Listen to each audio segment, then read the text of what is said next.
programa, también vamos a examinar un poco lo ocurrido esta misma semana, que es que después de más de 2 décadas de contencioso diplomático y jurídico, pero un contencioso limítrofe que lleva más de 2 siglos, Nicaragua y Colombia ponen fin al menos jurídicamente, de su disputa, sobre todo en el ámbito de la delimitación de fronteras marítimas. Hablamos de esa delimitación existente y sobre la cual la pretensión de Nicaragua era extender su plataforma marítima, sobre todo en las islas San Andrés, Providencia y Santa Catalina, así como también en los cayos Serranía, Bajo Nuevo y La Serrana, que de alguna manera, pues esto ciertamente ha representado un antecedente y sobre todo una jurisprudencia en materia, sobre todo considerando que en el Caribe y Sudamérica hay muchísimos contenciosos todavía presentes. Recordemos también el caso de Guyana y Venezuela, el de también de Venezuela con Colombia, entre otros, ¿no? Sin embargo, me gustaría un poco su apreciación de conjunto, porque bueno, todavía estamos, es temprano, esto ocurrió recién el jueves pasado, y ciertamente el fallo asegura que la plataforma continental extendida que aspiraba a Nicaragua, pues simplemente no le da la razón, lo cual de alguna manera pareciera un triunfo bastante, un triunfo indiscutible sobre la petición colombiana. Ciertamente la gran pregunta es, y con eso me gustaría un poco tu apreciación, Manolo, ¿cuál pudiera ser la respuesta que tiene Daniel Ortega ante este fallo? ¿Acatará o no esta decisión? Y más importante aún, ¿cuál podría ser el impacto que esto pueda tener en las relaciones con Colombia?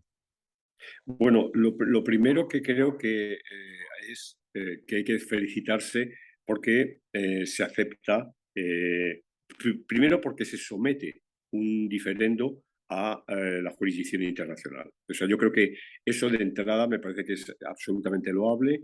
El derecho del mar, por un lado, el derecho también, o todo lo que regula la cuestión fronteriza, son asuntos técnicamente muy complejos.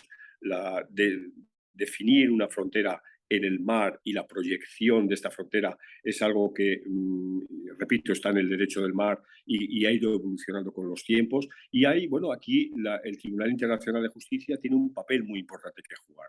Entonces, el hecho de que Nicaragua y Colombia lo hayan presentado, como en su momento, hace relativamente poco tiempo, lo hicieron Perú y Chile en un contencioso similar, porque tenía que ver con la proyección de las plataformas continentales para sobre todo derechos que tienen que ver, por un lado, con la pesca, pero sobre todo, esto parece que es lo más inmediato porque afecta inmediatamente, claro, a pescadores que son los inmediatamente afectados en su trabajo cotidiano, pero sobre todo, digo, es el tema del fondo marino, ¿no? Es el tema de la explotación marítima de recursos minerales, de recursos en plan combustible, gas, petróleo, etcétera, pero también otro tipo de minerales. Entonces, esto es muy sensible y, repito, el hecho de que se someta a la jurisdicción internacional y que ahora las partes lo vayan a acatar, me parece que es loable, ¿no?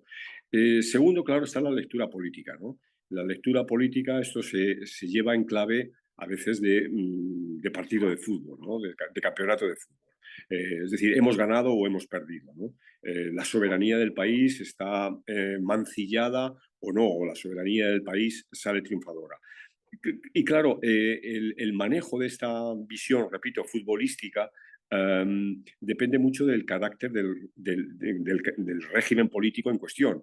Claro, Colombia es un país democrático, Nicaragua es una dictadura. Y evidentemente, como tú muy bien has dicho, el juego que puede hacer un país democrático de una decisión que en este caso le ha beneficiado a Colombia, pero que le podría haber perjudicado, es muy distinto al que va a hacer Ortega. No sé, y lo digo así de Ujú. claro, no sé cuál va a ser la reacción, porque a una dictadura no le gusta perder, ¿no? Una Claro. democracia tiene suficientes resortes para encajar derrotas jurídicas internacionales, pero una dictadura no. Entonces no sé cuál va a ser la lectura que va, o simplemente si se va a callar y esto va a ignorarlo. Obviamente, si el fallo del Tribunal Internacional de Justicia hubiera beneficiado a Nicaragua, hoy Ortega estaría utilizándolo como un argumento de ensalzamiento y de Claro. afirmación de su poder. Totalmente, sí, y creo que esa mención, esa alusión a la perspectiva futbolística de cómo se ve muchas veces estos contenciosos, es inevitable que se nos venga a la memoria aquel roce diplomático en 2007, cuando un Álvaro Uribe, en su mayor apogeo, hizo un desfile militar incluso con despliegue aeronáutico en San Andrés el día de la fecha patria, ¿no? Entonces, claro, eso generó un contencioso con Daniel Ortega. Y claro, creo que esto, por supuesto, hay que entenderlo también así a nivel político, ¿no? Y en ese sentido, Marisabel, ¿cómo ves tú lo ocurrido? Creo que hay que destacar, evidentemente, lo que ha planteado Manolo, de que, bueno, las partes han acudido a la justicia y, claro, han tenido también paciencia, han sido casi 2 décadas, pero me gustaría un poco tu impresión sobre este fallo y qué pudiera significar para la región que estos diferendos tan sensibles pues se terminen de una vez por todas sometiendo a la justicia. Creo que lo que hay sobre lo que hay que volver es que el mismo tribunal en la decisión, ah, menciona que realmente no había una base, que fundamentara es decir, la expectativa que tenía Nicaragua de poder sobrepasarlo de las 200 millas de la plataforma, porque en realidad esto tiene como 2 versiones, hay 2 momentos del reclamo. Por una parte, el reclamo era sobre la territorialidad, ¿no?, de las islas, pero luego con el fallo de 2012, ¿no? Entonces vamos sobre lo de la plataforma continental y allí estaba como más claro el asunto de que no se pueden solapar o inclusive sobrepasar, ¿no? Entonces, a mi entender, estaba claro que no había una base legal. Sin embargo, creo que políticamente se juega con este tipo de reclamos cuando se entiende que no hay esa base jurídica, pero se trata de presionar y sobre todo porque se vende como algo más relacionado con la soberanía, ¿no? Aparte que hay un elemento que es muy llamativo, que es que particularmente no, cuando se redactó este articulado del derecho al mar, ciertamente no se tomaron en consideraciones cosas contingentes, incluso que tienen que ver también con el cambio climático, que a veces ahí el que se eleve el nivel del mar puede hacer que Ah, sí, algunos callos, algunas islas, algunas demarcaciones de tierra sí, emergida desaparezca. Entonces, claro, esto sí. complejiza aún más un tema que ya de por sí topográficamente también es difícil entenderlo, ¿no? Pero yo creo que realmente hay quienes piensan que esto simplemente era una estrategia para tratar de ganar terreno desde el punto de vista geopolítico.